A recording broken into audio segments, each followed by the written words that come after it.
Igualmente no sé Bueno, si hay que usar sí o en el sí Drive no todos está, no es los obligación nativos usarlos todos. para buscar, pero me interesaba leerlo porque por ahí podía sacar algo de lo que, por lo que habla el título y de lo que vi en los videos, pero no lo puedo encontrar. En el Drive de la materia no está. Eso me estaba volviendo a fijar en bibliografía ampliatoria, no está, y como no está como obligatorio en la unidad 2, no aparece. Ajá. A ver, voy a hacer una búsqueda rápida acá en mi computadora. ¿Cómo me dijiste que se llama? No lo tengo. Es el de Moreno, de El Sí, vínculo entre padres y niños. sí, no. Tengo otros artículos de él. No, ese no lo tengo. Pero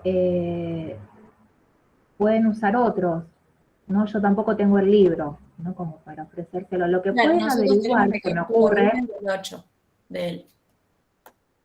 lo que pueden hacer y averiguar es, en la Facultad de Psicología, en la biblioteca, yo creo que había uno o dos libros de Moreno, no sé si de Julio Moreno, no sé si en particular este, pero bueno, lo pueden buscar en la base de datos de la Facultad de Psicología, y la Facultad de Psicología ya está haciendo préstamos.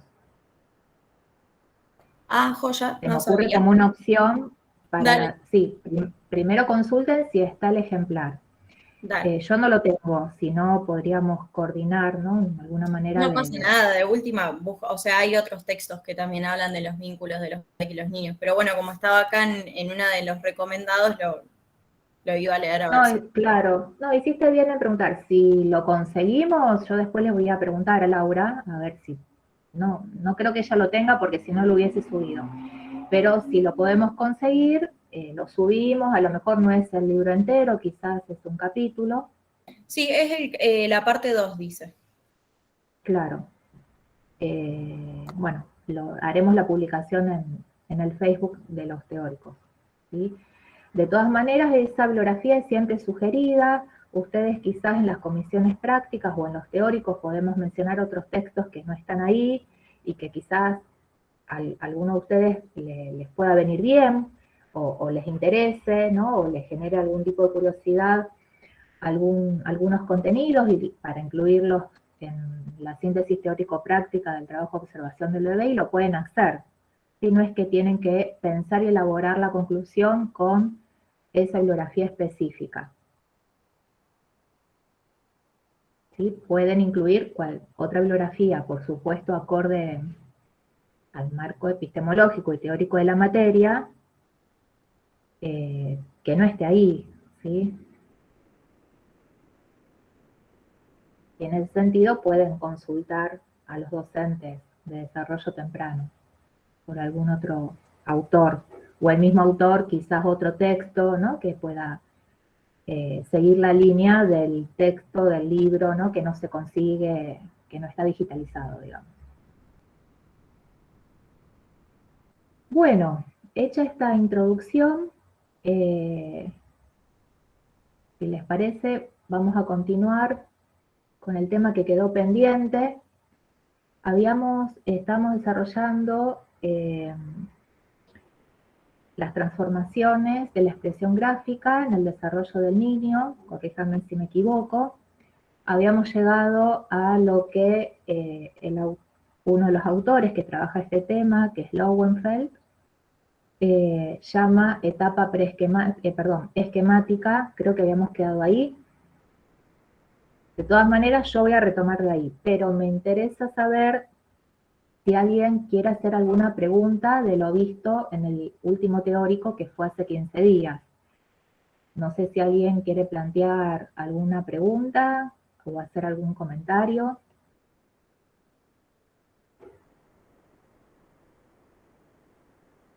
Bien, Carolina, sí, me parecía. Desde ahí voy a retomar, fase esquemática.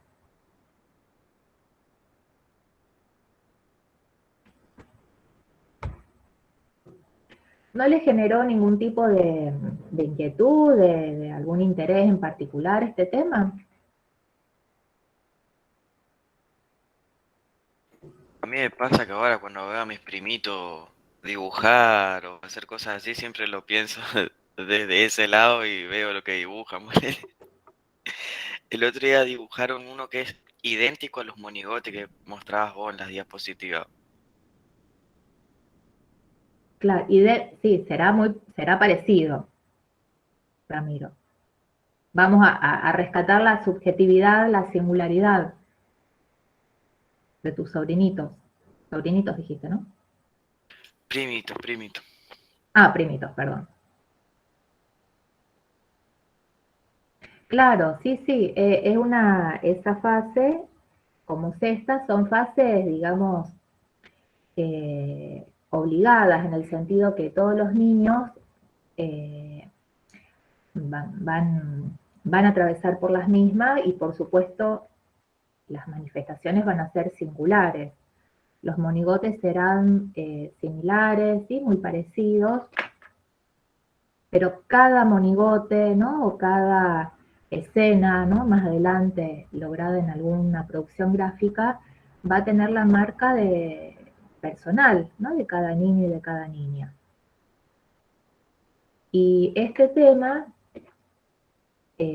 así como el de latencia, que voy a tratar de desarrollar algunas nociones básicas como para introducirnos en ese tema y después ustedes puedan profundizarlo en las comisiones prácticas y en la lectura individual, con la lectura individual, permite entender, ¿no? Las producciones y las experiencias infantiles de otro modo. ¿Sí? Lo importante es no caer en una mirada diagnosticadora y etiquetadora, ¿no? Y sacar conclusiones apresuradas, ¿no? Eh, y aparte de apresuradas, serían conclusiones un tanto salvajes, en el sentido de que no hay un contexto, ¿no? Terapéutico, ¿no? Que justifique y que fundamente, ¿no? Esa tarea. ¿No? Sería apreciaciones salvajes, ¿no? Descontextualizadas en ese sentido.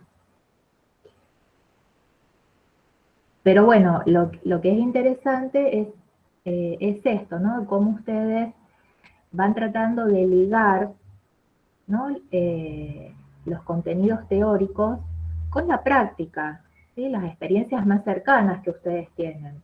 En el caso de Ramiro con sus primos, ¿no? Julieta, que hablaba de alguna manera en relación a sus hijos, ¿no? Entonces, son maneras, ¿no? De ir ligando, resignificando, ¿no? Y organizando los contenidos teóricos prácticos, de alguna manera, en relación, en este caso, este tema del desarrollo de la capacidad gráfica. Bien, entonces, voy a pasar, espero, las diapositivas, espero que no se me tilde la computadora. Ustedes me avisan, ¿lo pueden ver?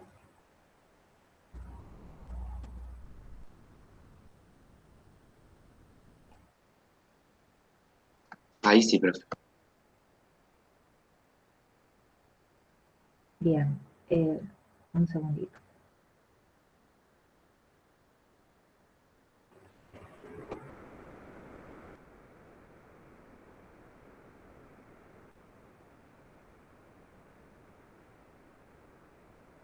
Se me tilda la computadora. A ver. Voy a probar otra vez. Y un poquito de paciencia.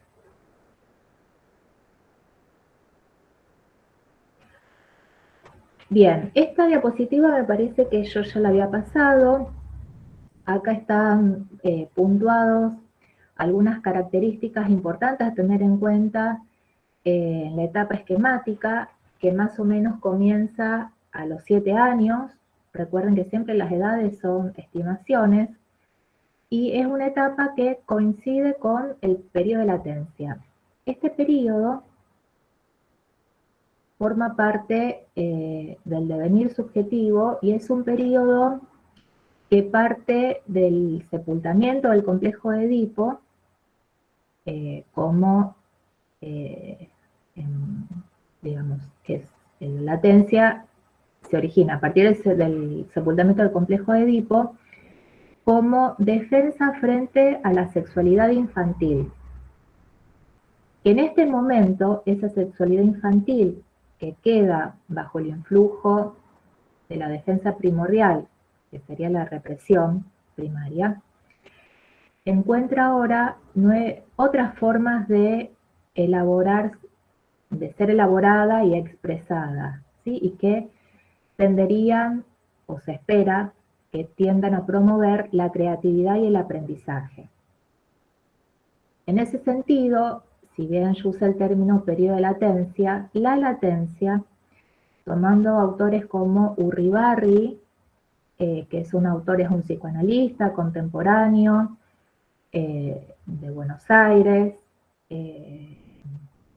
ustedes tienen un texto de él sobre la latencia, que es muy interesante, fue un trabajo que recibió un premio de la FEPAL, que es la Federación de Psicoanálisis de Latinoamérica, y lo que él propone es pensar la latencia no simplemente como un periodo que se da entre el complejo de Edipo y la pubertad, sino como un trabajo psíquico complejo que condiciona la forma de arribar y transitar luego la pubertad y la adolescencia.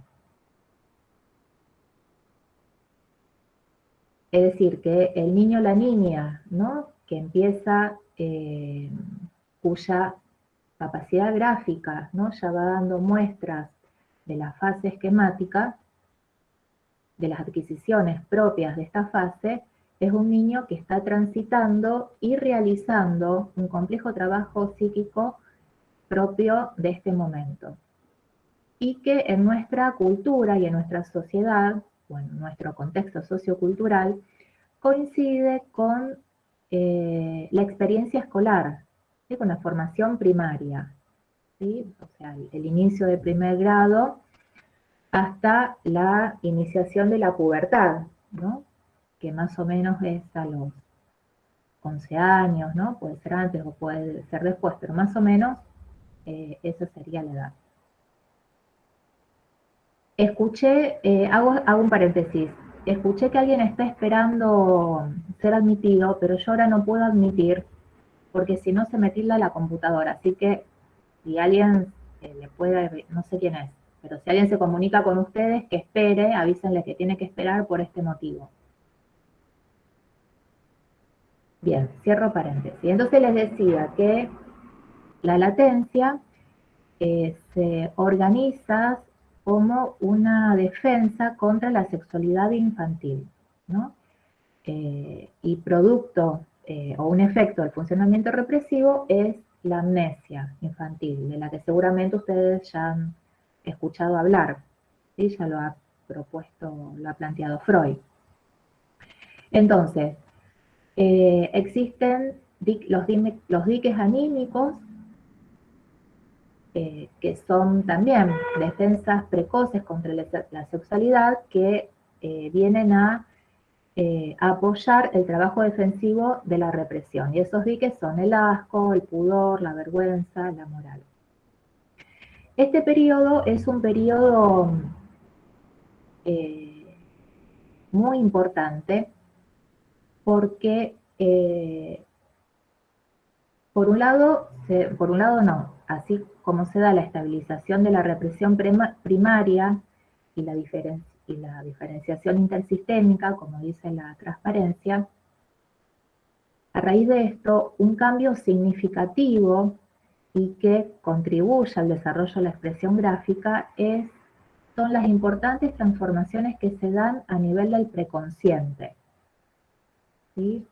Acá, fíjense en el cuarto ítem, dice consolidación del pensamiento preconsciente, es decir, se instala un mayor predominio, se genera un mayor predominio del principio de realidad y del proceso secundario, que son condiciones básicas para poder dilatar la descarga, ¿no? Regularla más en consonancia, ¿no? Y al servicio de las condiciones, ¿no? De la realidad externa y las normas, ¿no? Que regulan el desenvolvimiento, el accionar de las personas. Pero esta lógica secundaria, ¿no? También va de la mano con una organización de la temporalidad, ¿no? La negación y la no contradicción. Y es una fase, la latencia, en donde cobra mayor, hay un mayor interés, a raíz de todos estos cambios que les menciono, del juego reglado, ¿no? El niño o la niña, ¿no? Para poder ajustarse, ¿no? Y respetar las condiciones del juego reglado, necesita tener cierto desarrollo y consolidación de esta lógica secundaria que les mencionaba, propia del pensamiento preconsciente-consciente, ¿no? Del mismo modo, para poder acceder a la etapa esquemática, ¿no? Y a las características propias de este momento, se necesita que el pensamiento haya tenido una transformación en este sentido, ¿no? Es decir, que se haya reconfigurado toda su vida representacional y el principio de realidad esté más afianzado. Entonces, el trabajo de latencia, por un lado, favorece la inhibición de la meta sexual, la prohibición de los deseos incestuosos, ¿no? Con la intervención del super-yo, que se ha venido organizando también a lo largo del tiempo, y las actividades masturbatorias a través de las cuales se expresan, ¿no? Esos deseos incestuosos. Entonces, si el niño o la niña va logrando, ¿no? Llevar adelante estos procesos, ¿no? La inhibición de la meta sexual, la prohibición de los deseos incestuosos, ¿no? Y la expresión a través de la masturbación, va generando condiciones internas para el desarrollo de una vida escolar más o menos organizada, o por lo menos no con dificultades significativas, ¿sí? Es decir, que entre los logros en la latencia podemos enunciar el enriquecimiento del pensamiento, que es fundamental para adquirir conocimientos, para la creatividad, ¿no? Y además para regular la acción, las acciones.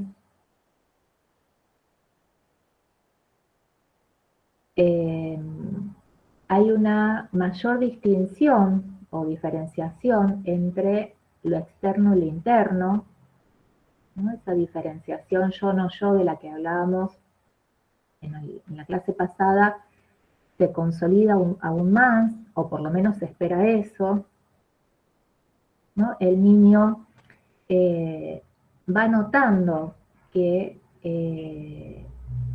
su capacidad para pensar va ganando más autonomía, ¿no? ¿Y cómo se da cuenta? A través de los secretos y a veces con las mentiras, ¿no? Que pueden decir los chicos, ¿sí? Porque se da cuenta que puede ocultar, ¿no?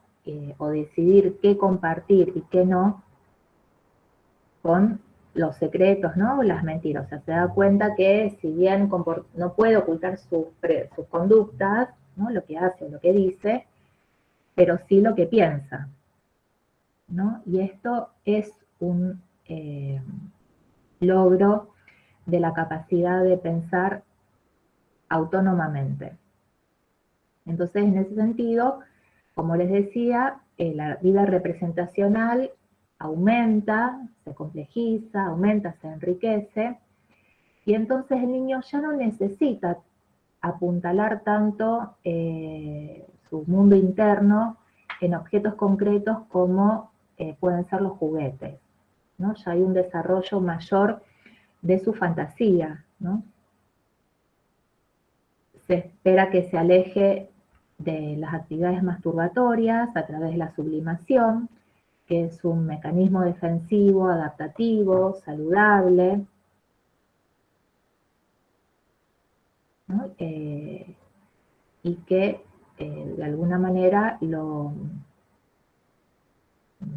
protege, ¿no? Del carácter incestuoso que subyace a la actividad masturbatoria. Ahora bien, como siempre decimos, el desarrollo y las transformaciones intrasubjetivas siempre se dan en un marco intersubjetivo. Y hay una relación dialógica, ¿no? Entre ambas instancias y recursiva. De modo que para que el niño y la niña latente, ¿no? Pueda desarrollar un pensamiento autónomo, una capacidad para pensar con autonomía,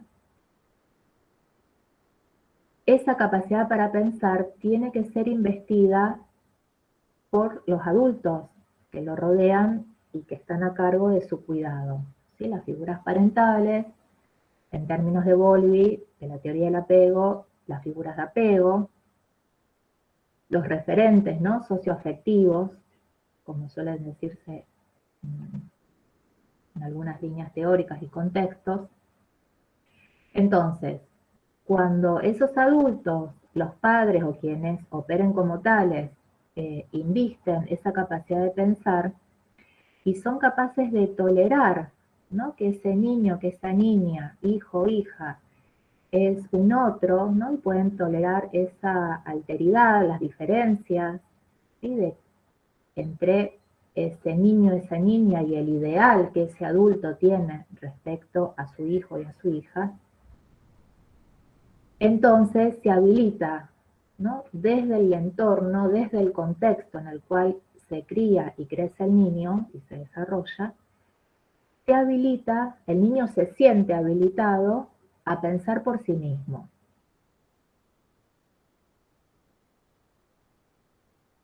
¿No? ¿Qué pasa cuando el entorno tiene dificultades para habilitarlo? ¿Qué piensan ustedes?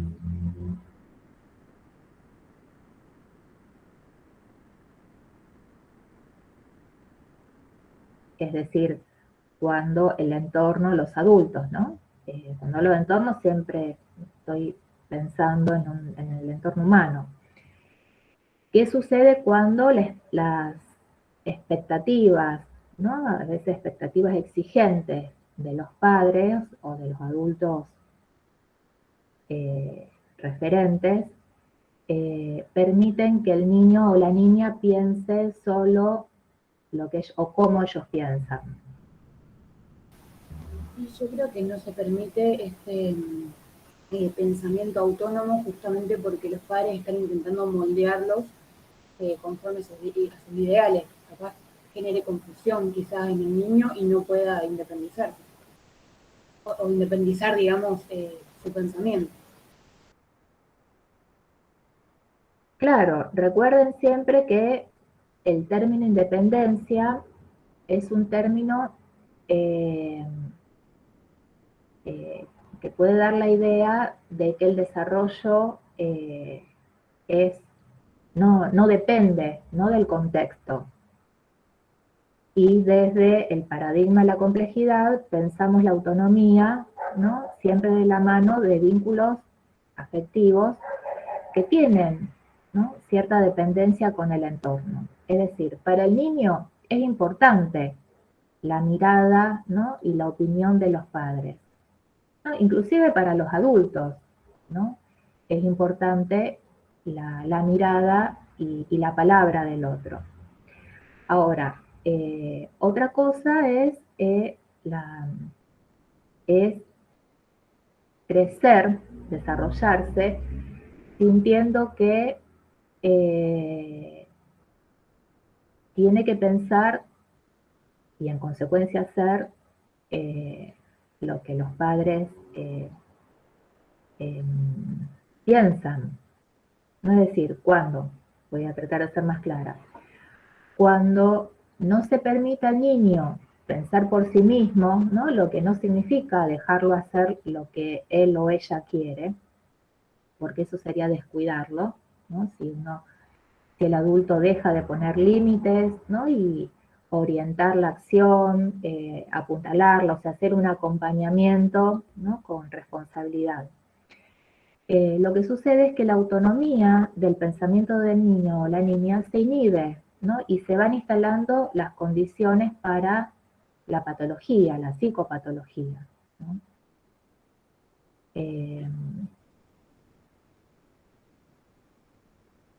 Bien, entonces, vuelvo, si la computadora me lo permite, vuelvo a la diapositiva.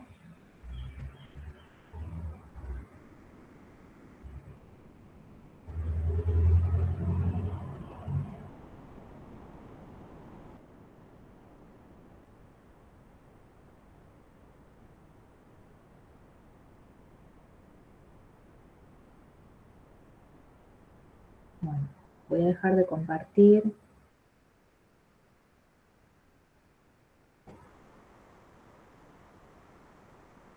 ¿Quieren ir, aprovechamos el tiempo y quieren ir haciendo alguna pregunta o comentario?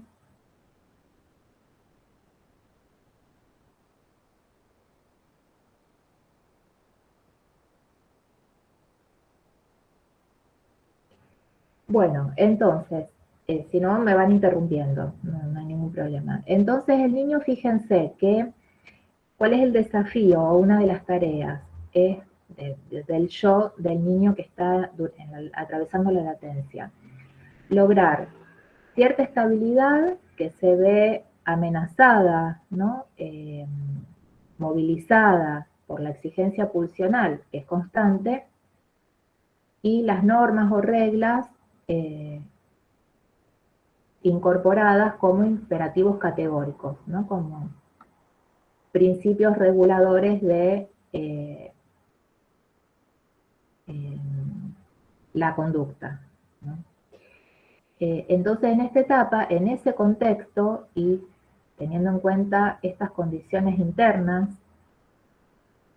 que son transformaciones intrasubjetivas, pero que a la vez se acompañan de transformaciones intersubjetivas en los vínculos, el niño va organizando, la niña, ¿no? Va organizando distintos esquemas que se van afianzando a través de una repetición, por momentos estereotipada, una repetición que le va generando a su vez experiencias placenteras. Esos esquemas van variando sus formas, son esquemas flexibles y variables. Ahora le voy a mostrar una diapositiva. Esquemas donde puede estar muy marcada alguna parte importante, puede tener omitido alguna otra parte, algún agregado. Las personas las suele dibujar con figuras geométricas, pero ya tienen más rasgos de persona, ¿no? O sea, más rasgos de humanización. Las relaciones espaciales y de tamaño, ¿sí? Las relaciones proporcionales de tamaño también se reorganizan, adquieren otro orden. hay una representación bidimensional en el gráfico, o sea, no hay tridimensionalidad, todo está en un mismo plano. Y la representación gráfica es más acorde al objeto real, ¿sí? Y ya se le empieza a dar mayor importancia a los detalles. Comparto un dibujo para que veamos lo que dije recién.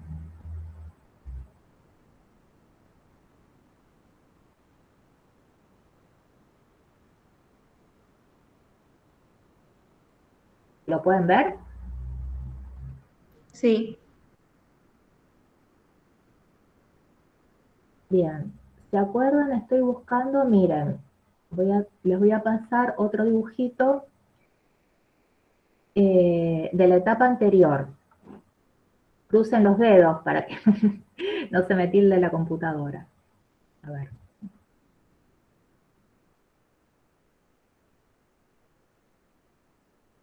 ¿Lo pueden ver? No, profe, todavía no. Bueno, mientras tanto vamos hablando de esta. Acá vemos una casa, fíjense, hecha con una especie de rectángulo, un triángulo arriba. Las personas, se nota que son personas, pero tienen cierta rigidez, digamos, en la figura, justamente porque el armado de la figura humana se basa bastante en figuras geométricas. Fíjense, acá el muñeco de nieve, hay círculos, y están los detalles, fíjense, los adornitos en el árbol de Navidad, acá los botones del... No está compartiendo. O no me aparece a mí. Ah, acá... No, a mí tampoco me parece. Bueno, menos mal que me avisaron porque yo tengo acá la opción como dejar de compartir y pensé que... Bueno, va de nuevo.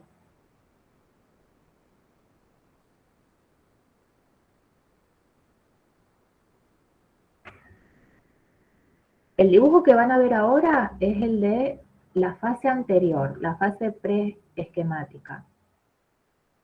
Ahora sí se ve. Va, Bueno. yo lo veo por lo menos. Fíjense cómo acá se nota que hay una representación humana, o sea que son dos personas, podemos darnos cuenta, pero no hay una organización del cuerpo, la figura del cuerpo, no está organizada como en el dibujo anterior que les mostré de la fase esquemática, donde se asemeja más acá, a esta figura, que acá en este caso sería el varón. Esquemas geométricos, ¿no? Que conforman o representan el cuerpo, el torso, las piernas. El árbol, fíjense cómo está, ¿no? Hay un esbozo en este dibujo, o sea, ya está anticipando el acercamiento a la etapa esquemática. La etapa esquemática, entonces, vuelvo a este otro. A ver.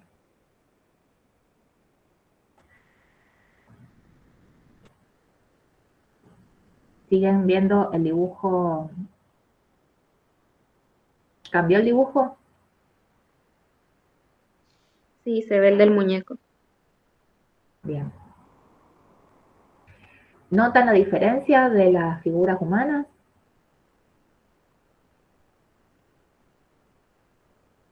En los brazos se nota más, profe. En el otro la mano era más grande que el brazo. Y los detalles como la Estaban todos como desorganizados y ahora son como más organizados. Claro, es un dibujo más organizado. Y el tamaño. El tamaño. Fíjense que en el anterior, esas B cortas, que podríamos pensar representan pájaros, eso, ahí hay perseveración, se llama perseveración, ¿no? La reiteración de la misma figura. En el dibujo anterior de la fase preesquemática hay una mayor desorganización, ¿sí? En ese aspecto. Acá, en este dibujo de la fase esquemática, también hay perseveración, especialmente en el árbol de Navidad, ¿no? Con todos esos adornitos. Pero es una perseveración propia de la edad, ¿no? De este momento del desarrollo, que no altera la organización. Y por ahí otra cosa, profe, que por ahí dibujan las casitas más chiquitas y las personas más grandes. Y acá está la casa más grande y las personas más chicas. Exacto, es lo que decíamos en algún momento, ¿no? Que las proporciones son más cuidadas, las relaciones, ¿no? De los tamaños entre las figuras dibujadas.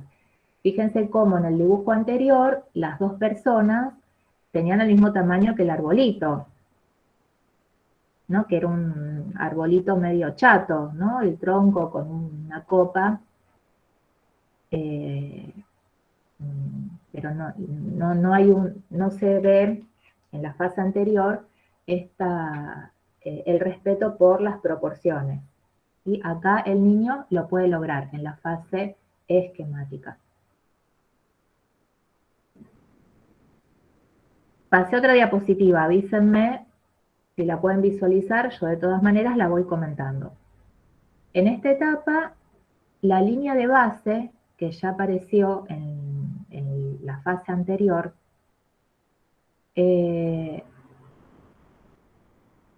digamos, la línea de base aparece con, acá se ve, ¿no? La de base es donde están apoyados el muñeco de nieve, la casa, las personas, el arbolito de Navidad.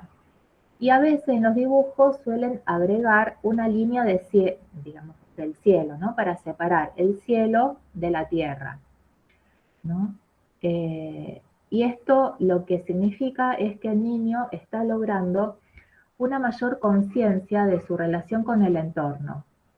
Esto lo puede hacer porque el egocentrismo propio de la etapa anterior disminuye y eso también le permite establecer lazos más cooperativos, ¿no? Donde haya mayor reciprocidad.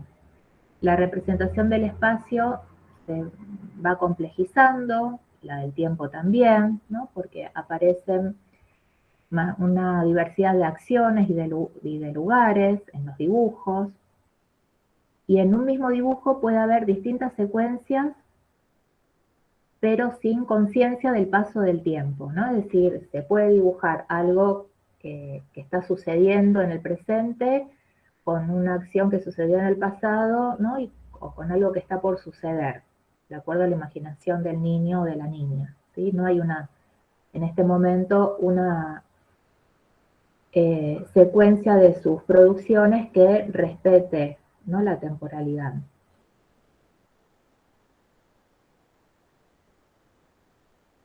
¿Van cambiando las diapositivas? Sí, ¿O profe. quedó en el dibujo? No está en desarrollo de la expresión gráfica. Perfecto. Puede haber transparencias en los dibujos. Las transparencias significan que se dibuja algo y se ve por debajo, ¿no? Lo que estaría cubriendo. Por ejemplo, vieron en la etapa anterior, en la fase preesquemática, que supongamos que es una nena, está dibujada con palotes y arriba le hace como un vestido, una pollera, no sé si lo notaron. Bueno, eso es una transparencia, ¿no? O por ejemplo hacer una puerta y dibujar en la puerta de una casa, por ejemplo, una mesa, ¿no? O una silla o algo que forma parte del interior de la casa. Eso sería una transparencia. En este momento del desarrollo es esperable algunas transparencias, no, digamos, no en una cantidad abundante, pero sí alguna transparencia, que son indicadores de ansiedades propias de su desarrollo, de sus circunstancias vitales, ¿no? O inclusive de la misma tarea de dibujar.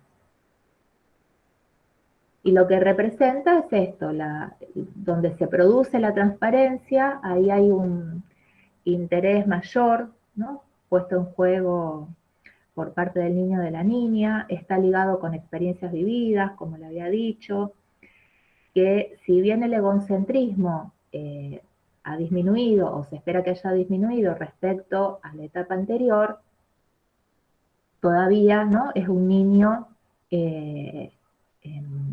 que tiene una mirada, ¿no?, egocéntrica respecto a las situaciones vividas.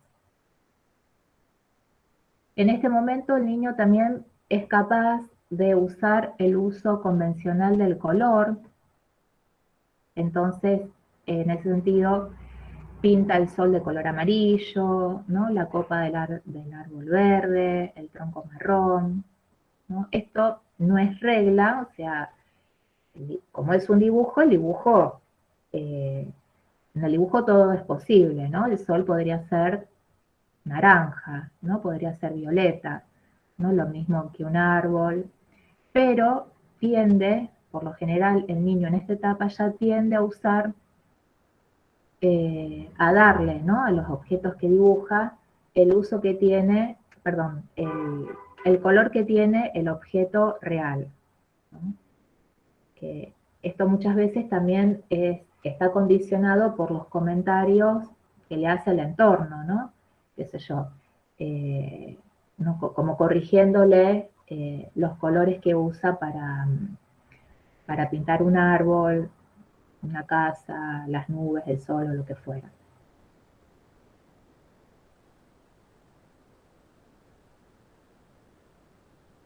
Después, cuando se aproxima a los 9 años, más o menos, empieza o se da otra transformación que se llama etapa del realismo. Este autor, Lowenfeld, lo llama de esa manera.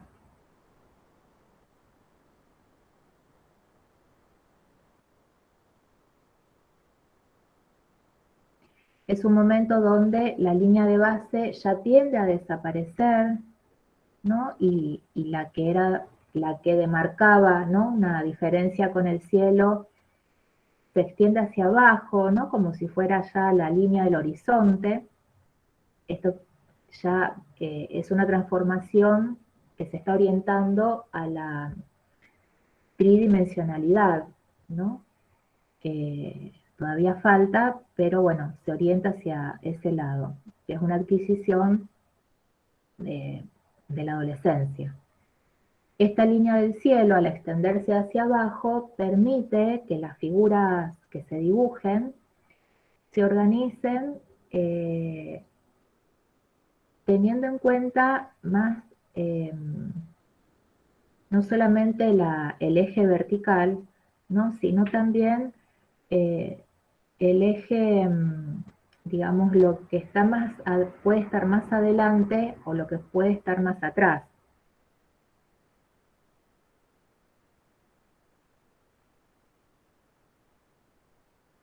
El pensamiento concreto va disminuyendo, o sea, el niño se va alejando del pensamiento concreto y egocéntrico.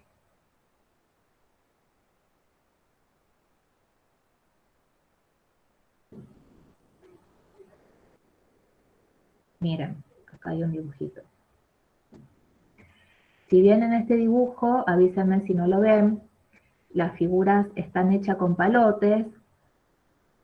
A veces dibujar con palotes es una manera de evitar el contacto con la ansiedad que puede generar, mejor dicho, dibujar figuras humanas más completas, ¿no?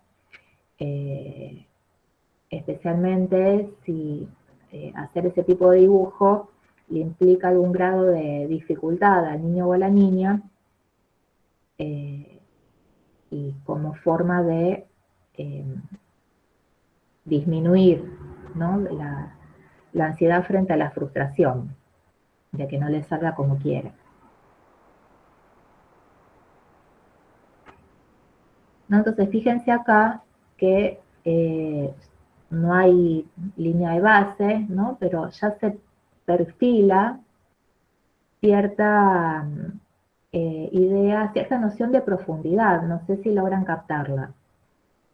Fíjense que acá también en este dibujo se ven pajaritos representados con una especie de letra de la B corta, pero están mucho más organizados, que son figuras más organizadas y que no empobrecen la calidad del dibujo si lo comparamos con la fase preesquemática, ¿no? Que no era un dibujo pobre, tenía la riqueza propia de las producciones gráficas correspondientes a ese momento del desarrollo, pero tienen un mayor nivel de complejidad, ¿no? En la producción lograda.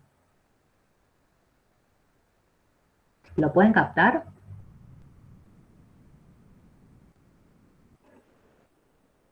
Me llama la atención la división de todo y cómo pone los bordes gruesos para que se note bien la división del agua, del pasto.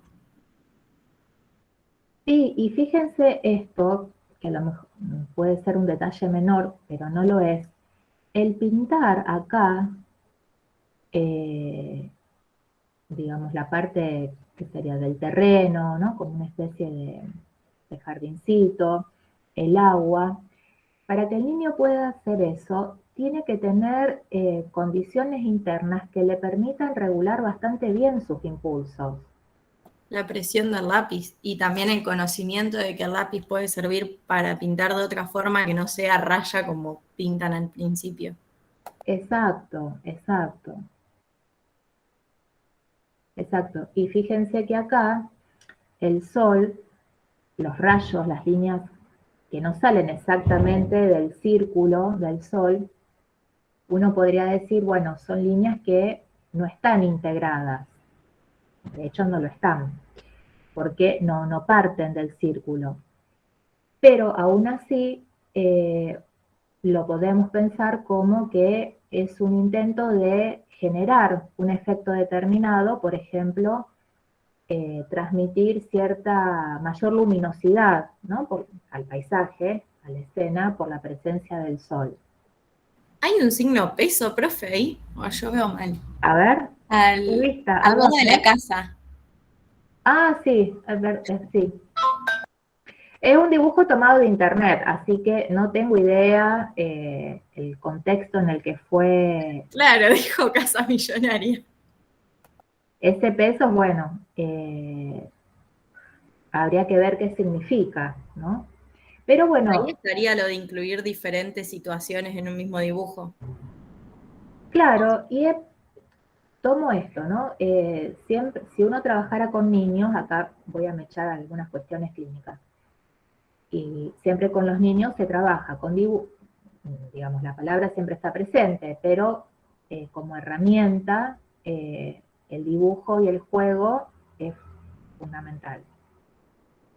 Entonces, si un niño hiciera un dibujo como este, en un contexto terapéutico, uno, por supuesto, preguntaría, pediría asociaciones, qué dibujaste, ¿no? Y depende el grado de la capacidad para expresarse, para asociar del niño, uno irá viendo, ¿no? Si le hace preguntas para apuntalar la tarea de asociación o va escuchando. Pero acá, esto es llamativo, ¿no? El signo peso. Entonces uno tendría que preguntar, ¿no? ¿Qué significa eso? Porque a lo mejor para nosotros es el signo peso. Y quizás el niño, no sé, supongamos, quiso hacer la clave de sol. Supongamos que sepa música, ¿no? Y no le salió bien. Bien en el sentido de cómo se hace la clave de sol. Por ejemplo, se me ocurre a mí. Entonces, en ese sentido, tenemos que ser cuidadosos y no dar por supuesto los significados de los elementos del gráfico, ni del gráfico en su totalidad, ¿no? Siempre tenemos... Me muero el detalle del colectivo. Hizo un colectivo, un puentecito, Ajá, abajo de sí, todo. parece, sí, un colectivo. Bueno, Acá lo importante es que ustedes están captando la riqueza de este dibujo, ¿sí? Comparado con la riqueza de los dibujos de la etapa anterior, que es otro tipo de riqueza, ajustada a un psiquismo con otras condiciones, ¿no? Con otros logros cognitivos y afectivos, otros recursos psíquicos en general organizados. A ver, paso a la siguiente. Bueno, avísenme si se ve, porque a mí me quedó tildada la computadora. Sí, profe, se ve.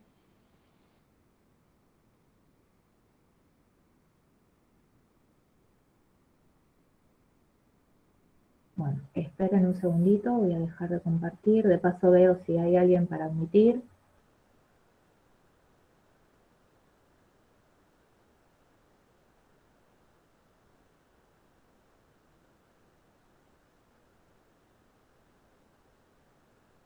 Bueno.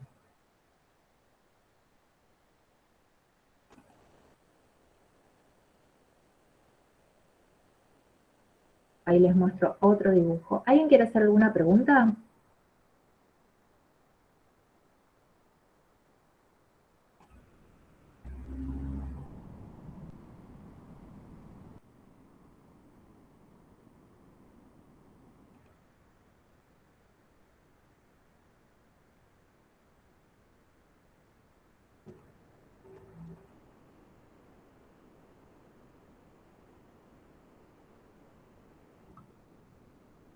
Bueno, no puedo compartir ahora, a ver.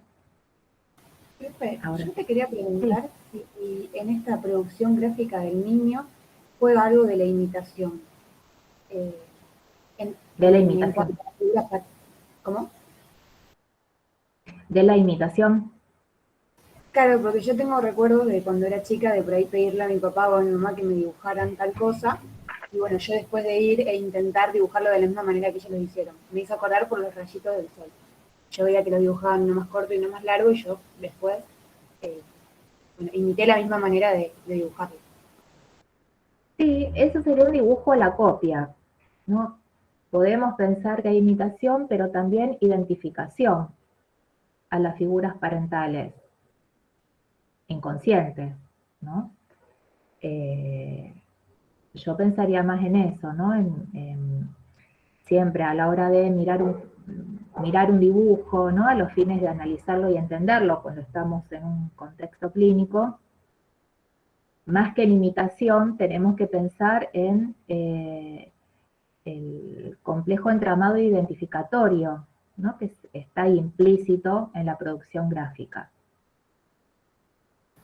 Profe, Pero como... perdón, ¿y el calcar jugaría, o sea, el dibujar en un papel de calcar, el calcar un dibujo jugaría algún efecto negativo? Ni la copia, digamos, por ejemplo, copiar como dibuja la mamá o el papá o quien sea, o el propio nombre, escribirlo, y esto que vos decís, Lautaro, no es que tenga un efecto, o por lo menos como yo lo pienso, ¿no? De acuerdo a lo que yo he leído, no es que tenga un efecto negativo en sí mismo.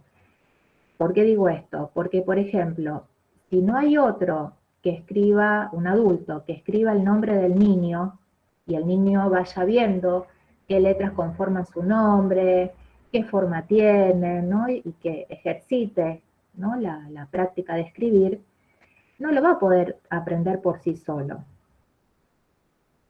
¿sí?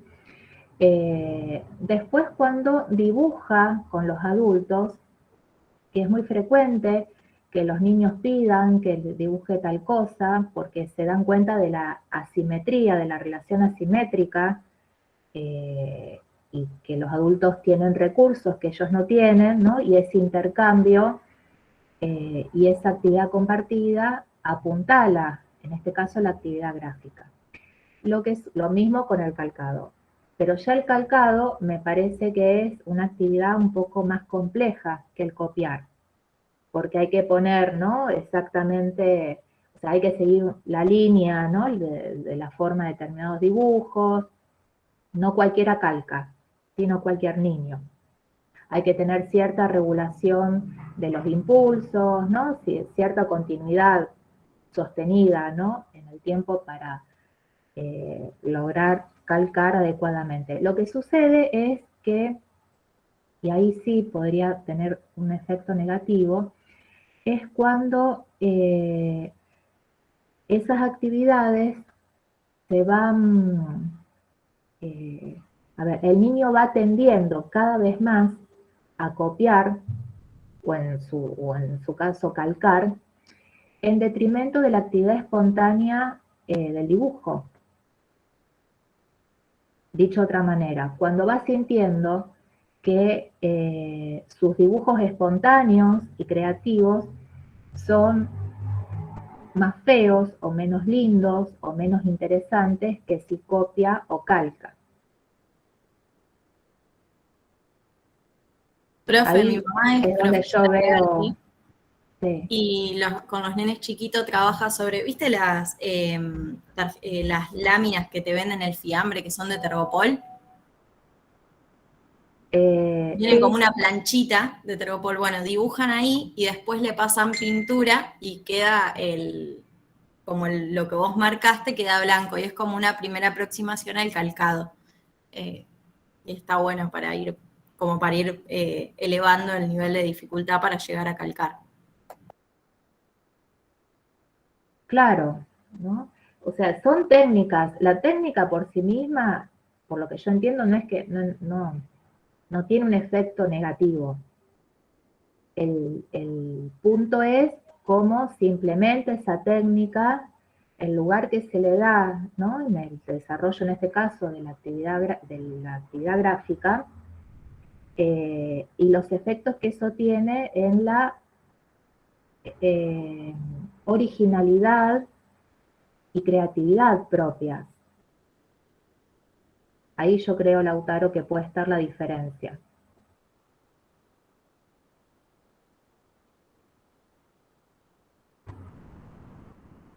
A ver si puedo compartir este otro dibujo.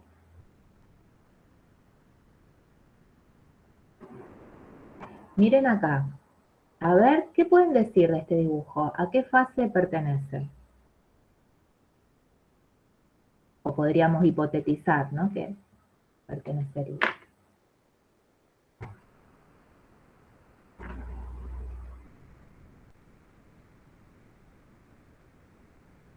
A ver, reformulo la pregunta. ¿Qué podemos decir de este dibujo en función de lo que hemos compartido hasta ahora, entre la clase pasada y esta?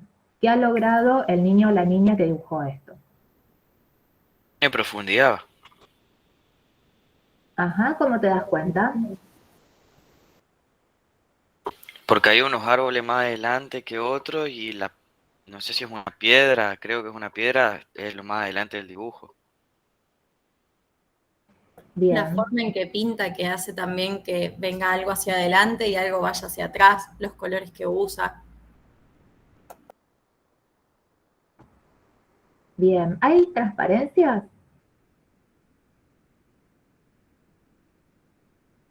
Sí, en el árbol, cuando está en la montaña, en el que está, yo lo señalo. A ver. Hay uno que está dibujado como arriba de la montaña, dos hay dibujados ahí, y del otro lado hay uno. Acá decís vos. Más abajo. ¿Se ve? ¿Este? Ahí. Y en el de al lado también. ¿En este? ¿Y dónde estaría la transparencia? ¿No es que cuando está puesto arriba de otro la transparencia? Sí. Lo que sucede es que acá el árbol tiene el mismo color que la montaña. Eso estaba pensando. No tenemos diferencia de color. No, entonces no hay.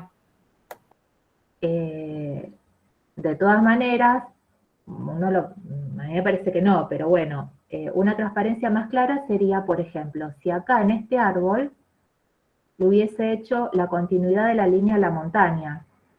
¿Se ve? La flechita.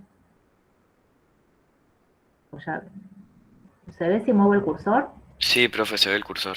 Sí, profe. Perfecto. Si acá hubiese hecho una línea de la montaña, o por ejemplo, este tronco del árbol lo hubiese dibujado acá hacia abajo, las líneas hubiesen continuado, eso sería una transparencia.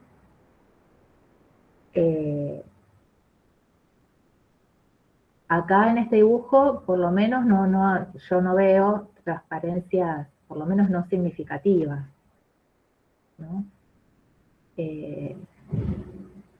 Hay una buena organización de los árboles ¿cómo están dibujados?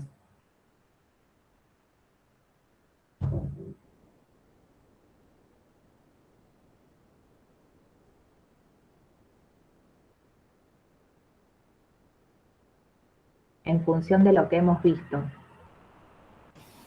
Puede ser que haya como una correspondencia de los colores con la forma del árbol, digo, la copa verde, el tronco marrón, la piedra gris también, el cielo azul. Exacto, hace un uso convencional de los colores. Le pone como más fuerte el color que parece más tupido como se ven los árboles. Muy bien. Están construidos, digamos, con figuras geométricas o figuras, ¿no?, que tienen, en algunos casos tienden a ser figuras geométricas. Hay una relación, ¿no?, de las proporciones entre los árboles y esta montaña rocosa.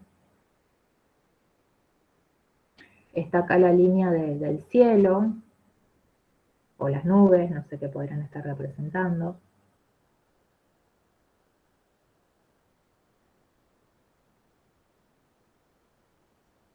Otra cosa curiosa es que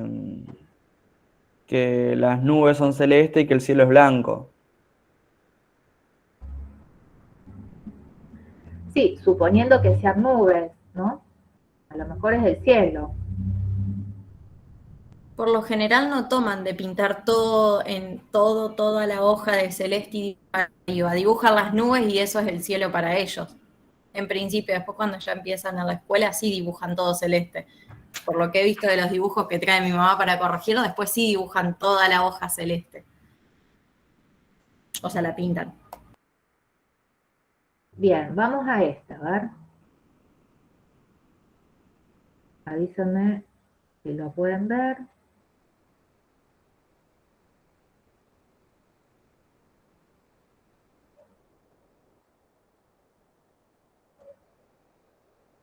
Sí se ve, profe.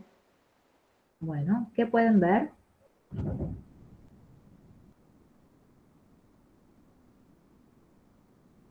Un uso de herramientas o alguna ayuda, porque las montañas son triángulos perfectos. No hay correspondencia de color en las montañas, están celestes si no veo mal, ¿o no? Yo las veo medio verdes. Ay, yo veo celeste acá, pero no sé. Sí. Se ve como el mismo color que las nubes. Se Fíjense, apodan la línea base también. Parecen dos dibujos distintos, es la división del medio. exacto. Este es un dibujo propio de la fase que le sigue. Vieron que probablemente haya usado una regla, suponemos eso. Fíjense cómo acá tiene mayor desarrollada la habilidad para cuidar que no haya transparencia, porque esto de hacer las montañas, el sol acá, entre estos dos Los rayos picos, del sol están unidos. están unidos y de una forma más compleja, con una forma más compleja que rayitas, que las líneas, ¿no? Y fíjense cómo acá, estas dos nubes, lograr que no haya transparencia en esta parte del gráfico es difícil, ¿no? Porque tiene que cuidar que no haya transparencia en este pico de las montañas, con el sol. ¿Hay perseveración? No hay pajaritos en las montañas. Hay en la parte de abajo y en el cielo. En las montañas no hay pajaritos. ¿Y entonces hay perseveración o no? ¿Qué les parece? La repetición de una misma figura. Sí, profe, eso que son como aves y pasto, lo repite como un montón de veces. Exacto, uno acá tendría que preguntar qué es esto acá para ver si es lo mismo que lo que está acá arriba, ¿no? Porque tienen la misma forma, pero bien podrían ser pajaritos, ¿no? Aves en el cielo y esto acá césped. O bien podría ser todo una invasión de pájaros, ¿sí? ¿En algún otro lugar hay perseveración? Con los árboles también puede ser, hizo 3 árboles. Con los árboles, muy bien. Puede ser en las montañas, profe. Las montañas, hay 4. Con las ventanas también, hizo como 5. Exacto. Y en las nubes. De todas maneras, es un dibujo que permite lograr, es una producción gráfica que muestra una escena, no solamente una escena como en los dibujos anteriores, sino donde la imagen lograda, la imagen gráfica, como dice acá, narra un acontecimiento, es decir, algo pasa. A lo mejor no sabemos exactamente qué, y lo vamos a aclarar con las asociaciones que pueda dar el niño o la niña sobre su dibujo. Pero vemos que acá hay una niña, ¿no? Hay una casa, sale el humo, bueno, querrá decir que hay alguien adentro, ¿no? Los árboles, una mariposa, ¿no? Todo un paisaje que transmite que algo está sucediendo. Este dibujo, ¿no? Permite expresar las emociones, las experiencias vividas y los propios pensamientos, las fantasías, con mayor complejidad simbólica. O sea, todos los dibujos que hemos visto hasta ahora son medios con los que cuenta el niño o la niña para expresar lo que siente, lo que piensa, sus temores, sus preocupaciones, sus frustraciones, sus expectativas, también sus intereses, para poder elaborarlos, ¿no? Simbólicamente, porque siempre son sentimientos, pensamientos, intereses, etcétera, ligados a su propio desarrollo y a sus circunstancias vitales. Y además, el dibujo le permite afianzar toda una serie de capacidades que constituyen recursos psíquicos yoicos, ¿no? Como la capacidad para expresarse, ¿no? En este caso gráficamente, la capacidad para regular sus impulsos, la capacidad para regular sus emociones. ¿Qué más se les ocurre? ¿Qué otras capacidades se pueden afianzar a través del dibujo?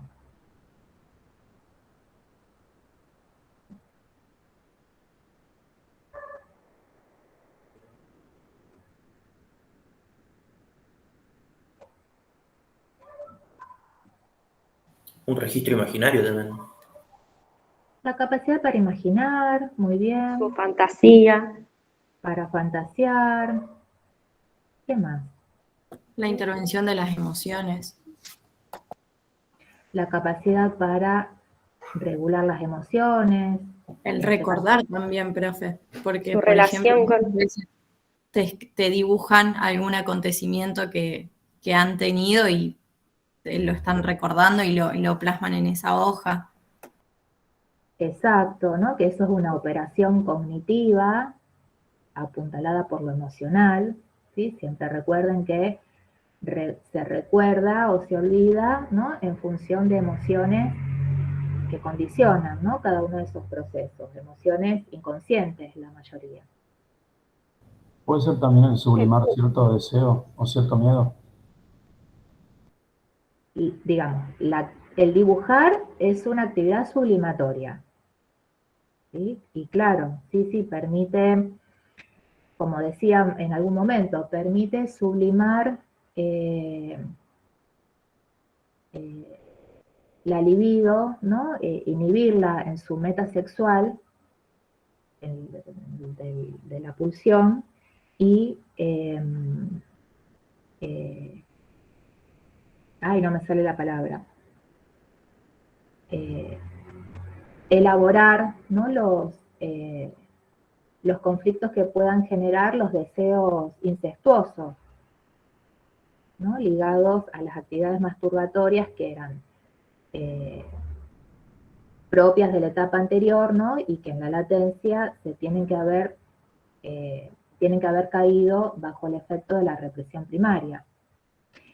Muchas veces, cuando aparecen dificultades o inhibiciones, ¿no? Que afectan este trabajo de represión de la sexualidad infantil, ¿no? De los deseos incestuosos, y la actividad masturbatoria, en lugar de inhibirse, ¿no? Se acrecienta, muchas veces se ven afectadas distintas actividades, especialmente las que están vinculadas o las que son necesarias para desarrollar la vida escolar y aprender, y entre ellas puede ser el dibujo, ¿no? A veces el niño cuando un niño no se interesa por dibujar, y especialmente si además no se interesa por jugar, son señales de alerta que el niño da, ¿no? Respecto a su desarrollo. O sea, algo le pasa, ¿no? No es simplemente que le guste más jugar que dibujar o viceversa, ¿no? Puede haber alguna preferencia, por supuesto, pero cuando el niño no tiene dificultades, ¿no? En los procesos psíquicos propios de la latencia, por lo general expresa un interés tanto por su dibujo, por dibujar, ¿no? como por jugar. Entonces en eso hay que prestar atención. Entonces acá ya estamos, avísenme si cambió la diapositiva, en la etapa del Profe, pensamiento. perdón, quería también agregar que es, digamos, el momento también de compartir con otros pares, esto de dibujar y intercambiar lo que hace cada uno, o observar a lo mejor el dibujo del otro, que Tal quizás en cual. otro momento es más egocéntrico y lo hace más ensimismado. En ese momento por ahí se encuentra así con algo distinto a lo que él puede hacer.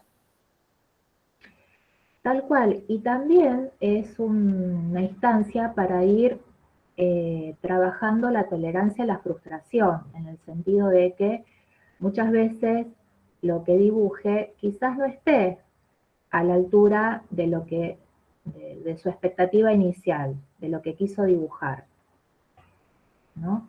Lo importante es que poco a poco pueda aceptar que, bueno, fue lo que pudo hacer en ese momento, ¿no? Y que es un resultado valioso, aunque no se ajuste exactamente al ideal del dibujo, ¿no? Que pretendía al inicio de la tarea,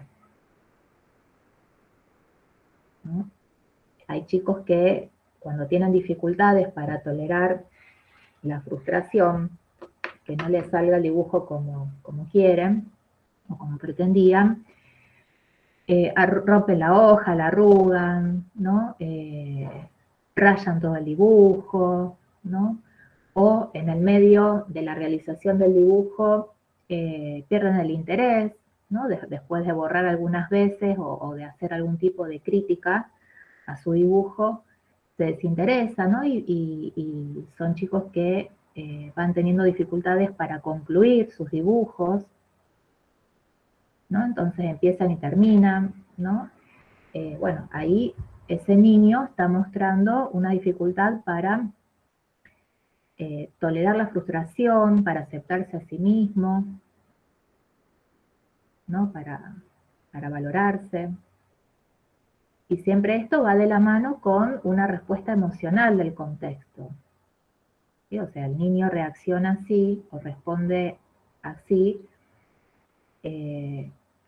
porque hay un contexto, ¿no? Determinado que quizás no lo está ayudando, ¿no? a crecer con una autoestima, ¿no? Un poco más sólida, ¿no? Más valiosa, quizás en un contexto con dificultades para poner límites, o los pone de una manera que va horadando, ¿no? Va afectando esa autoestima. Entonces acá, en esta etapa del pensamiento reflexivo, que es la última etapa del desarrollo de la expresión gráfica, pueden aparecer críticas a la producción gráfica. Recuerden que acá ya estamos, el niño ya es un puber, casi adolescente, ¿no? Ya está experimentando transformaciones a nivel corporal, ¿no? Ya su cuerpo se vio o se está viendo invadido por los efectos hormonales propios de este momento, y también cambios cognitivos y afectivos. Entonces, suelen ser muy frecuentes que aparezcan críticas a la producción gráfica, porque es una etapa donde, entre otras características, suele aparecer cierto disconformismo, bastante generalizado, no solamente en relación a la producción gráfica, también respecto a sí mismo, la apariencia, el estudio, ¿no? Bueno, por supuesto, siempre están en juego las diferencias singulares, ¿no?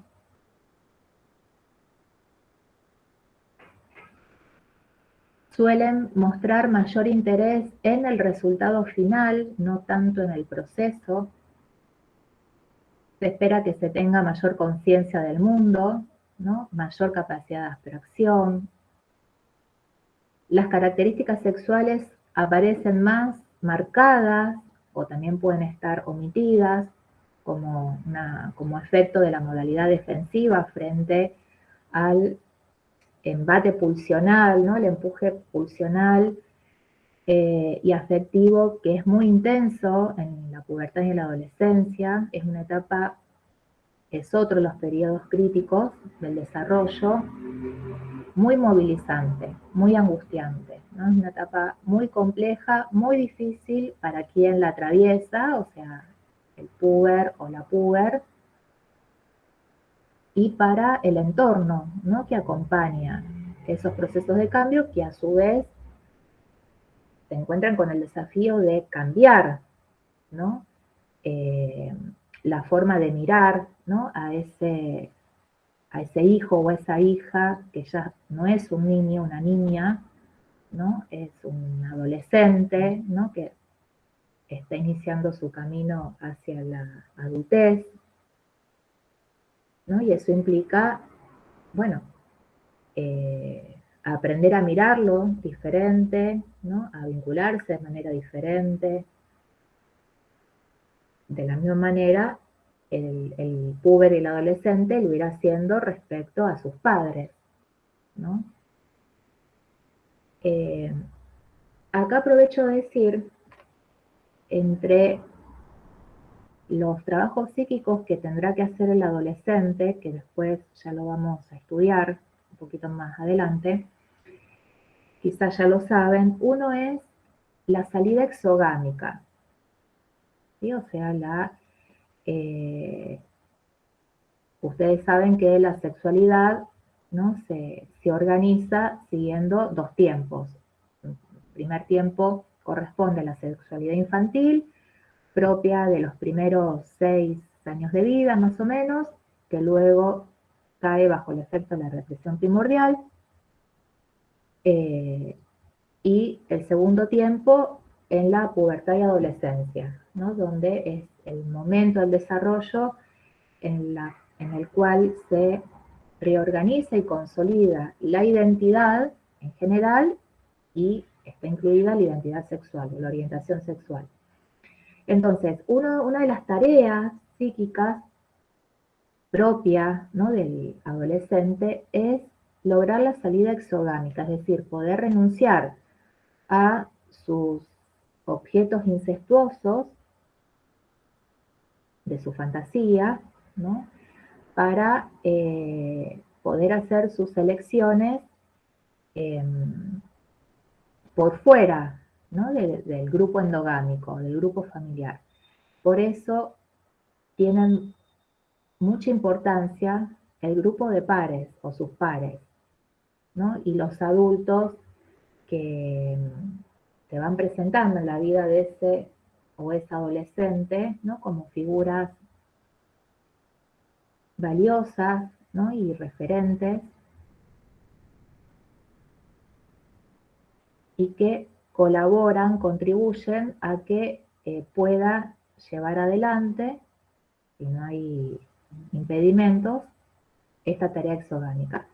Pero es una tarea que, si bien es muy importante en este momento, la pubertad y la adolescencia, ya se empieza, se inicia, ¿no? Están los primeros movimientos en la latencia, porque durante la latencia, que como habíamos visto, coincide en nuestra sociedad y cultura con el inicio de la escuela primaria y las experiencias nuevas que se suman a la vida de ese niño o de esa niña, y que son experiencias extrafamiliares, es decir, experiencias exogámicas, ¿sí? Que le van mostrando un mundo distinto al mundo de mamá y papá, ¿no? Y el hogar materno.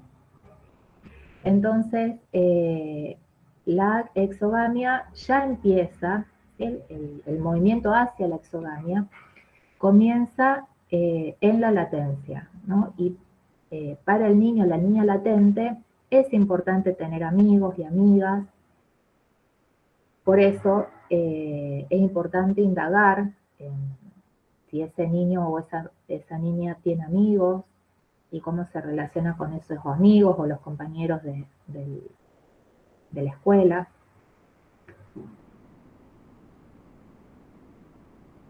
De modo que si ya en esa instancia tiene dificultades, bueno, va a ingresar a la pubertad y a la adolescencia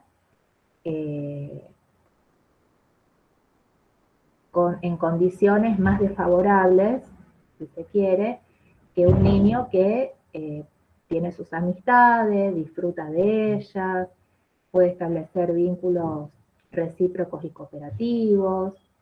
Si tiene algún conflicto con algún amigo o amiga, lo puede resolver, por supuesto, de acuerdo a la madurez propia de esa edad.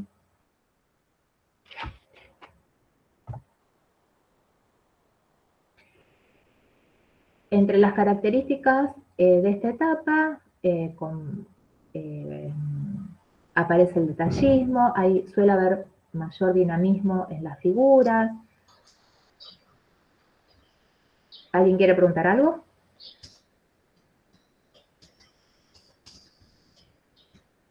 Porque escucho un micrófono abierto, por eso pregunto. Y como estoy viendo la diapositiva, no veo el Meet.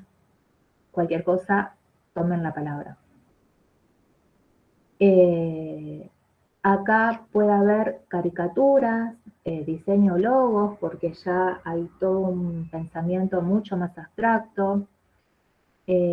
Aparece la noción de profundidad y de perspectiva, pero que es una noción que se empieza a perfilar también, o se puede, ¿no? Empezar a perfilar en la etapa anterior.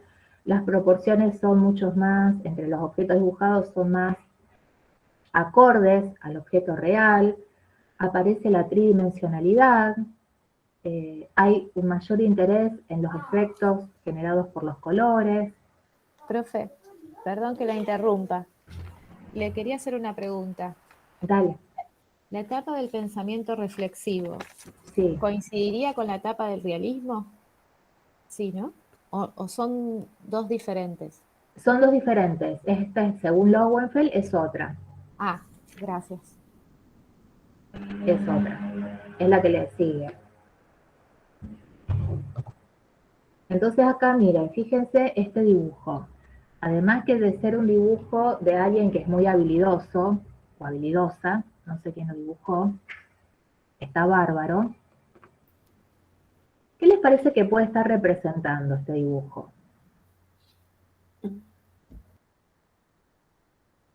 Yo veo el de la casita con de los 3 árboles, profe. No sé si estamos en el mismo dibujo, no me cambió la... Sí, ¿No no vieron? lo cambió. Eso. Bueno, yo fui pasando diapositivas, o sea que no vieron ninguna. No, profe, se quedó siempre en esa. Ah, bueno, no importa, igual fueron tomando nota, cualquier cosa me preguntan. Pero esto sí, me interesa que lo vean. Menos mal que me avisaron. A ver ahí.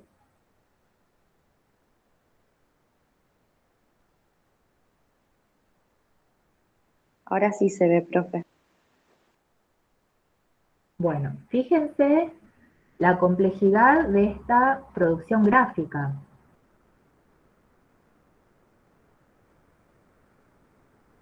¿Qué les parece que puede, en función de lo que hemos dado, qué les sugiere este gráfico?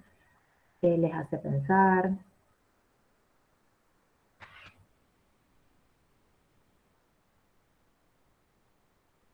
Tiene un muy buen conocimiento de cómo son los barcos, profe, porque le hizo hasta los últimos detalles, o sea, hasta las cuerditas atando las velas, todo le hizo. Bien, ¿vieron? Ahí está el detallismo que les decía.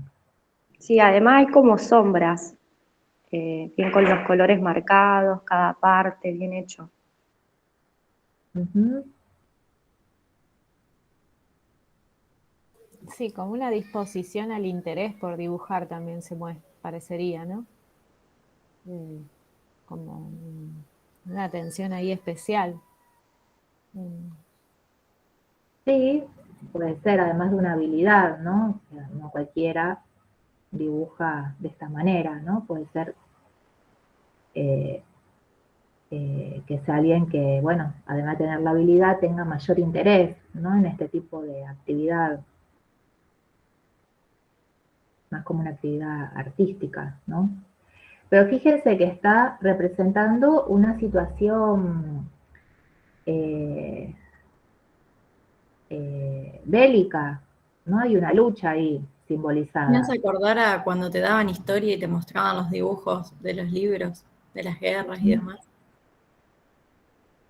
Claro, y fíjense, la pregunta apunta primero para ir integrando las características propias de un dibujo en este momento del desarrollo, teniendo en cuenta lo que se moviliza en la pubertad y en la adolescencia, ¿no? Porque en este momento del desarrollo hay una reactualización de toda la conflictiva edípica.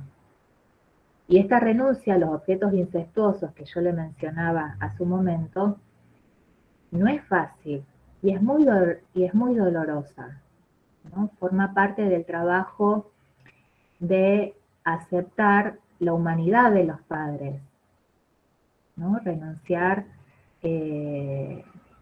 a esas figuras idealizadas propias de la infancia. Ahora que decís esto, profe, es como, no sé en qué contexto habrá dibujado eso, pero siempre que te dicen dibujo libro o algo de eso, dibujan siempre lo mismo, la casita, el árbol, el caminito, y es como un estereotipo ya ese dibujo. Y acá hay como otro interés. No sé obviamente en qué contexto lo dibujó, si les dijeron que dibujaran eso o cómo fue, no lo sé. Pero es como algo diferente de lo que ves siempre en los dibujos. Sí, hay una mayor riqueza simbólica. De todas maneras, en algunos dibujos hay estereotipos como ya instalados, porque fíjense que si a cualquiera de nosotros nos piden que dibujemos una casa, no digo todos, pero un gran porcentaje seguramente haremos la casita con el techo de agua, porque nos enseñaron un poco ese estereotipo de casa. ¿Quién vive en este momento en una casa así? ¿No? Como si fuera una especie de chalecito. Pero bueno, son estereotipos que, digamos, forman parte de nuestra cultura, ¿no? De nuestro contexto sociocultural, ¿no? Y aprendemos a dibujar, ¿no? En un contexto donde circula, ¿no? Ese tipo de estereotipos. Les voy a mostrar acá, por ejemplo acá, ¿no? Que es otro tipo de dibujo, ¿no? Acá son dibujos donde el cuerpo está ausente, se ve apenas, ¿no?, la parte de arriba del torso. Es bastante frecuente esto en la adolescencia por todo lo conflictivo de las transformaciones corporales, ¿no?, que es otro duelo que tiene que llevar adelante el adolescente, el duelo por la pérdida del cuerpo infantil. Anteriormente hice referencia al duelo por la pérdida de esos padres idealizados propios de la infancia.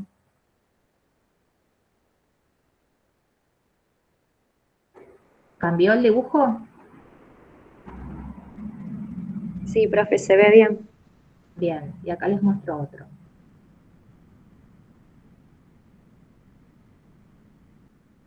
¿Lo pueden ver? Sí, sí. Fíjense que acá también se ve cierto detallismo, ¿no? Toda una simbolización de los conflictos propios de esta etapa, pero bueno, ya tiene otro matiz este dibujito. Hay transparencia, profe, en el de la chica, ¿o no? Muy bien, sí. Fíjense que los rasgos de humanización, hay transparencias, ¿no? Acá abajo, acá arriba, ¿no? Hay toda una... y que Son no es más cualquier... precarios con el que vimos anteriormente. ¿Cómo? Que es más precaria como la asimilación del cuerpo en relación a los que vimos anteriormente. Pero no sé qué edad tienen los que dibujaron este y el otro. No sé la edad exacta, pero son adolescentes. Fíjense que acá la transparencia no es cualquier transparencia, ¿no? La transparencia en los pechos, ¿no? Que son representantes de la sexualidad femenina, ¿no? Y los rasgos de humanización, si bien no se pierden, pero, ¿no?, una carita un poco terrorífica, ¿no? Lo mismo acá las manitos, ¿no?, las manos, los miembros, acá hay está más, el trazo, ¿no?, es diferente, está más atenuado en algunos tramos. Bueno, todo eso son indicadores de conflictos afectivos, ¿no?, o conflictos pulsionales. Acá vemos el detallismo, ¿no?, en esta especie de pared, botellas rotas, ¿no?, y objetos rotos, ¿no?, que podrían estar hablando de vivencias, ¿no?, pasadas, tempranas también, ¿no?, que han dejado heridas, ¿no?, abiertas a ser reparadas. Bueno, en fin, estamos un poco jugando, ¿no?, a significar, darle sentido a este gráfico. Me interesa terminar con esto. Pasé a una diapositiva que se llama del dibujo a la escritura. Avísenme si no la ven. Se ve. Bueno. Hasta aquí vimos el desarrollo de la capacidad gráfica, ¿no?, las transformaciones que se van dando conforme el niño va madurando, va desarrollando su maduración psicomotriz. Esto es fundamental para acceder a la escritura, o sea, es condición para poder escribir, dibujar previamente, ¿no? Y lograr la capacidad para dibujar la figura humana mínimamente así, con la forma del monigote, ¿sí? Cuanto mayor complejización adquiera la figura humana, tanto mejor. Entonces, fíjense, ¿cuáles son las condiciones para acceder? Acá dice la escritura, pero es la lectoescritura, ¿no? Por un lado, hay procesos de simbolización mínimos y necesarios, ¿sí? O sea, el pensamiento simbólico tiene que madurar lo suficiente, o sea, transformarse lo suficiente para estar en condiciones de poder realizar los aprendizajes correspondientes a la alfabetización.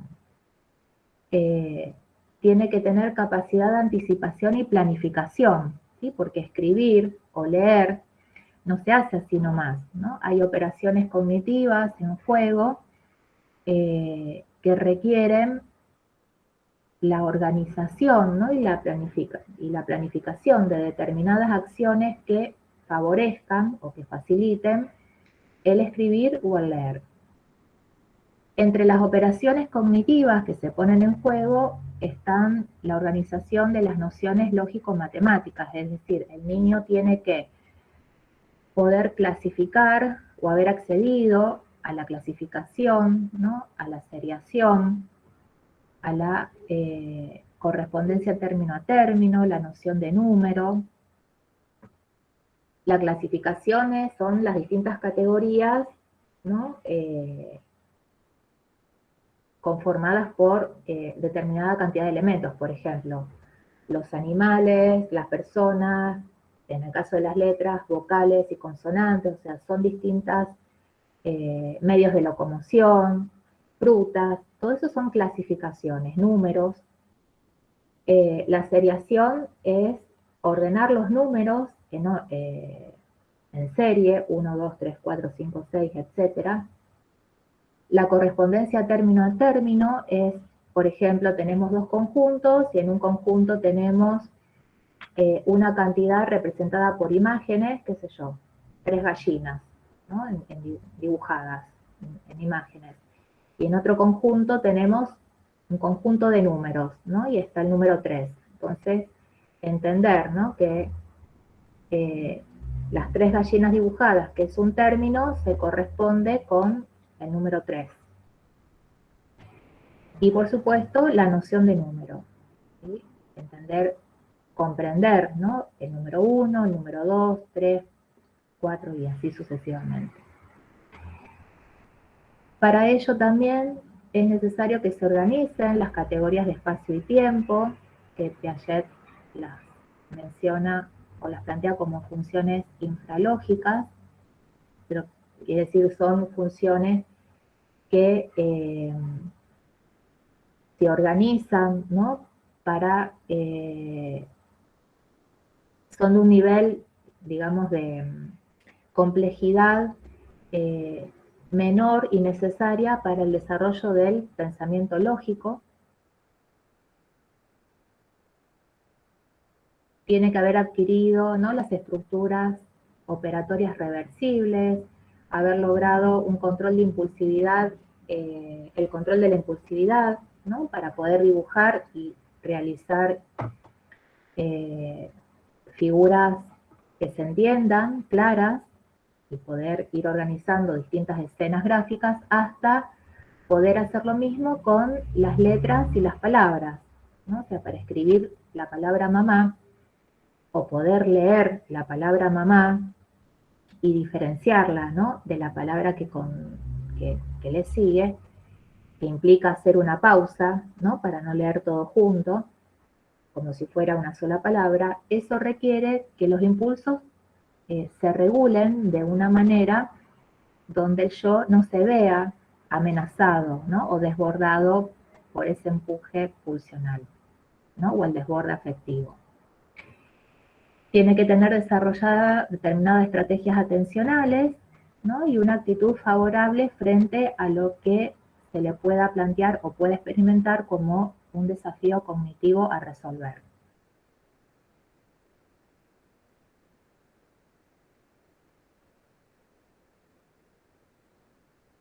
A ver.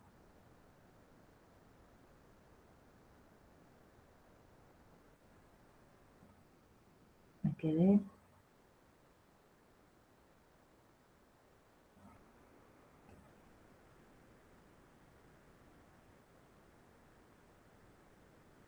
Acá en esta diapositiva, que espero que la puedan ver, hay planteadas 3 preguntas para hacer un análisis rápido del dibujo, ¿no?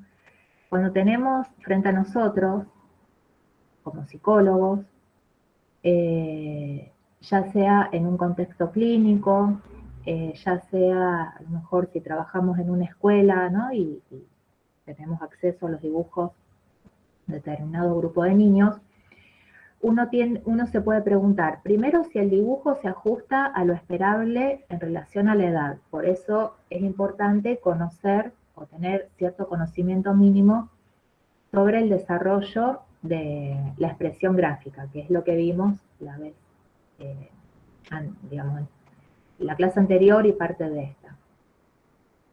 Por otro lado, si el dibujo presenta dificultades para ocupar el espacio, ¿no? O sea, para distribuir las distintas figuras en el espacio, para armar la figura humana, o para organizar una escena, ¿sí? Si estamos frente a un niño de 12 años, donde tiene dificultades para dibujar personas y armar un escenario, ¿no? Una escena, ¿no? Que puede ser un paisaje, puede ser cualquier otra situación, ¿no? Que dé a entender que algo está sucediendo. Bueno, es un adolescente que a nivel gráfico está dando ciertos indicios de ciertas dificultades a nivel de su desarrollo emocional. Y otra pregunta posible que nos puede ayudar para pensar los dibujos es si el dibujo muestra una organización expresiva que muestre cierta riqueza, ¿no? Y esté hablando del potencial creativo de ese niño o ese adolescente.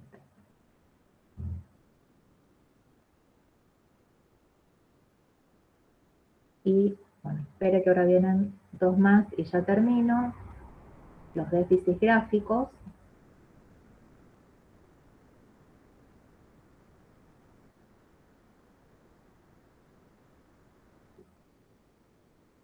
¿Cuándo hay déficit gráfico? Cuando estamos en presencia de un daño orgánico, entonces el daño orgánico genera alteraciones en la coordinación visomotriz, dificultades en la regulación de los impulsos, y eso, digamos, se va a observar en un empobrecimiento, ¿no? Del grafismo. O sea, el dibujo va a ser un dibujo muy pobre, ¿no? Y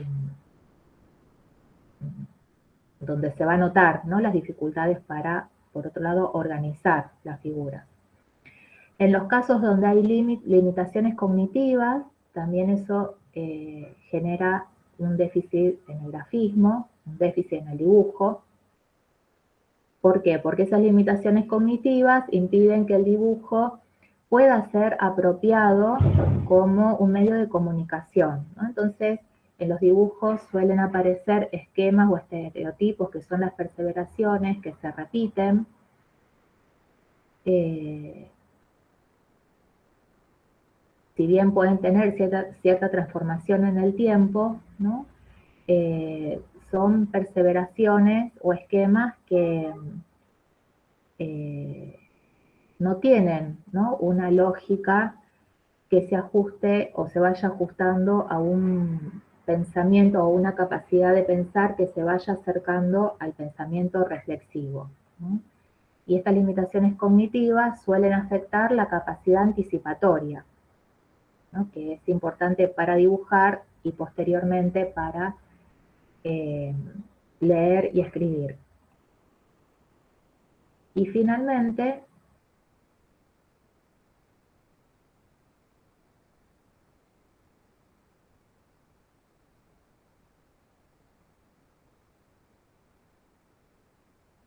las fallas en la capacidad simbólica y las características ambientales pobres también pueden conducir o generar un déficit gráfico. Las primeras, las fallas en la capacidad simbólica, afectan las categorías básicas del psiquismo, ¿sí? Que las vimos anteriormente. Las que tienen, las que vimos como condiciones básicas para el acceso a la lectoescritura. El yo queda muy afectado, impedido para acceder al dibujo como una herramienta para elaborar, ¿no? Las pérdidas y los conflictos que se van experimentando a lo largo del desarrollo, ¿no? Y en el caso de las características ambientales, cuando no hay suficiente estimulación del entorno o directamente hay una carencia, ¿no? muy seria de la estimulación y no se valora la actividad gráfica, entonces eso también es fuente de condiciones que afectan, ¿no? el grafismo. Y acá está lo que de alguna manera preguntaban en la clase. El exceso de copia se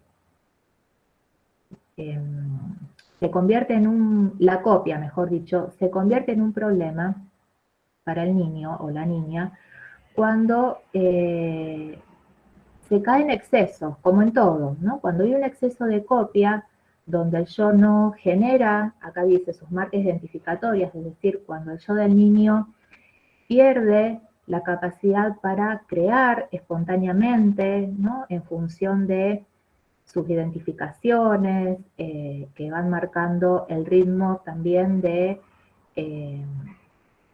el ritmo y los matices, ¿no? De su capacidad para imaginar, para crear, ¿sí? para expresar su creatividad. Bueno, ahí es cuando se torna negativo, ¿no? Para el niño o la niña.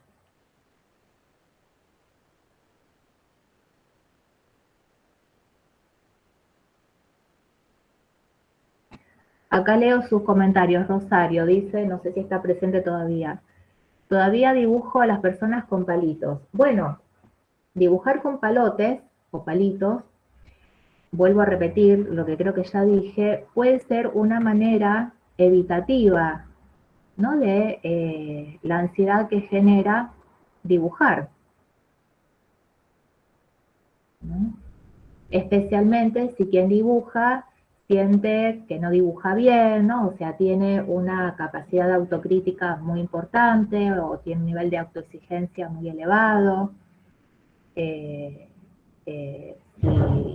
Si experimenta esa situación como una situación donde se expone, ¿no? Vaya a saber a qué, ¿no? Eso dependerá de la fantasía de cada uno,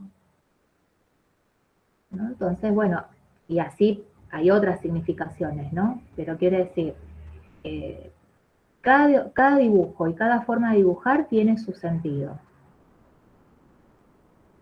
¿no? Que va a depender, por un lado, de la historia y del momento actual, ¿no? del dibujante, pero también de quien mira el dibujo, porque quien mira el dibujo, ¿no? y la presencia del otro que está ahí acompañando esa actividad, que tranquilamente podríamos ser nosotros como psicólogos, por ejemplo, tiene un efecto.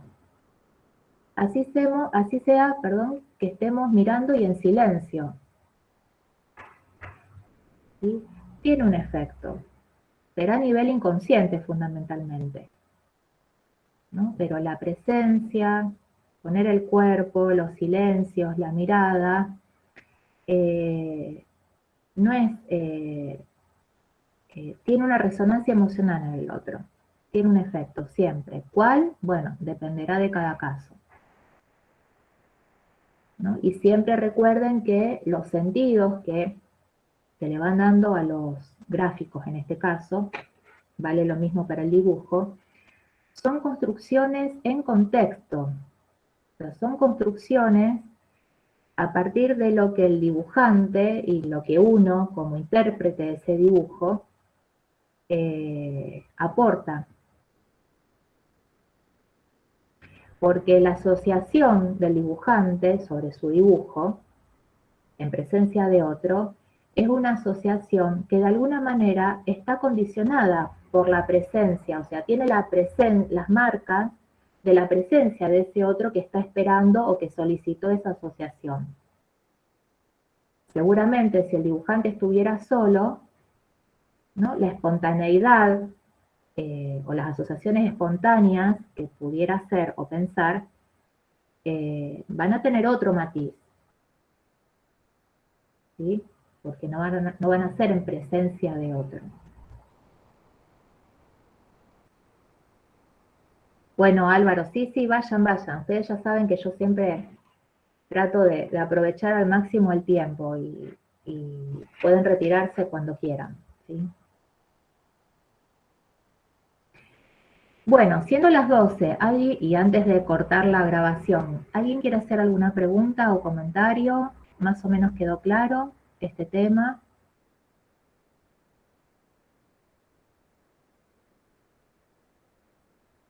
¿Les sirvió?